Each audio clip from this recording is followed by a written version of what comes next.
Let's head live to the White House now, where the spokesperson, or the spokeswoman, Caroline Leavitt, is currently addressing the press. Celebration in the East Room. On Friday, the president will celebrate National Agriculture Day alongside nearly 1,000 farmers who are coming in from across the country for the first event of the season on the South Lawn, so pray for good weather, to highlight the president's successful policies in support of America's farmers, including efforts to lower input costs, open new trade markets, bolster the farm safety net, double the death tax exemption, end taxes on rural property loan interest, and create rural opportunity zones. Also, I'm pleased to announce that President Trump's meeting and long-awaited meeting with President Xi in China will now take place in Beijing on May 14th and 15th. First Lady Melania and President Trump will also host President Xi and Madam Peng for a reciprocal visit in Washington, D.C. at a later date to be announced this year. Turning to the ongoing military operations in Iran, the United States military continues to decimate the terrorist Iranian regime's offensive and defensive capabilities. Just over 3 weeks in, it's abundantly clear that Operation Epic Fury has been a resounding military triumph. More than 9,000 enemy targets have been struck to date. Compared to the start of the operation, Iran's ballistic missile attacks and drone attacks are down by roughly 90%. The United States is also annihilating the Iranian regime's navy. We have destroyed more than 140 of their naval vessels, including almost 50 mine layers. This is the largest elimination of a navy over a 3-week period since World War II. Again, let me reiterate, this is the largest elimination of a navy on the face of the planet in a 3-week period since World War II. We are systematically dismantling Iran's defense industrial base, which will prevent future threats to the region. Our military also remains laser-focused on eliminating the regime's threat to the free flow of energy through the Strait of Hormuz.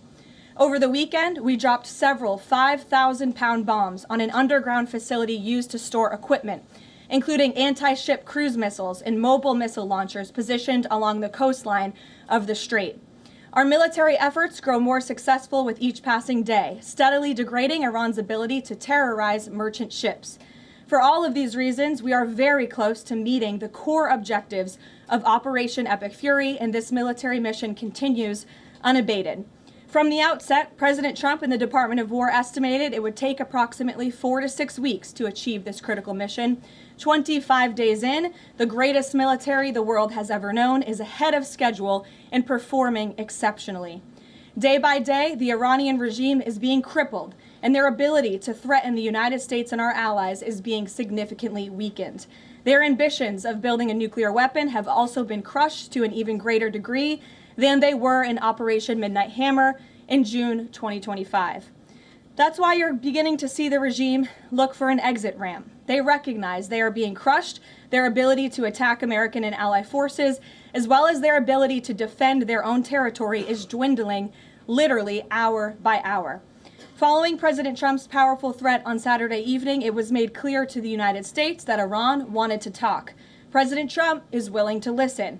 As President Trump announced on Monday, the United States has been engaged over the last 3 days in productive conversations, which led the president to temporarily instruct the Department of War to postpone planned strikes against Iranian power plants and energy infrastructure only.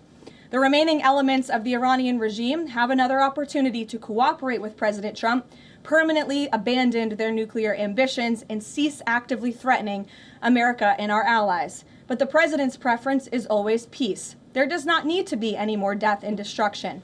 But if Iran fails to accept the reality of the current moment, if they fail to understand that they have been defeated militarily and will continue to be, President Trump will ensure they are hit harder than they have ever been hit before.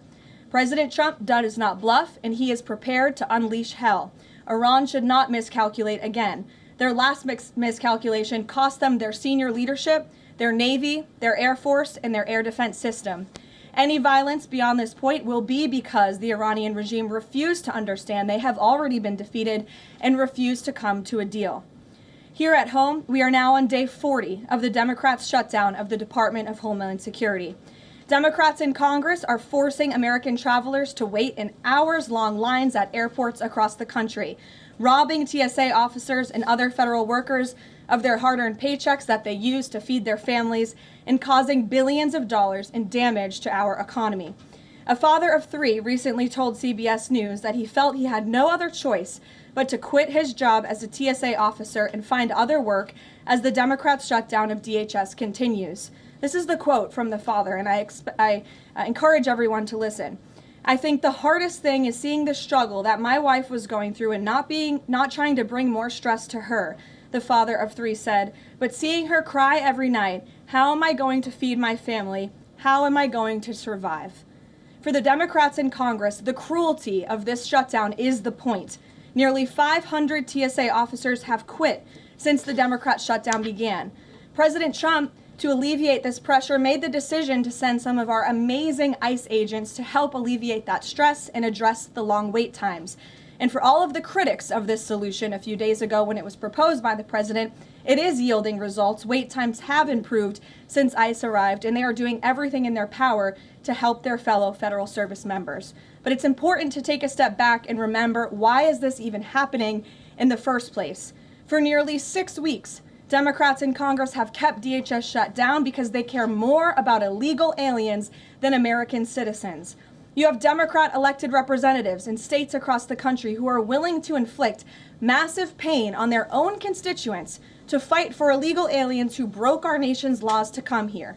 In recent days, we saw the deadly consequence of this deranged policy of Democrat open borders and an illegal alien first agenda.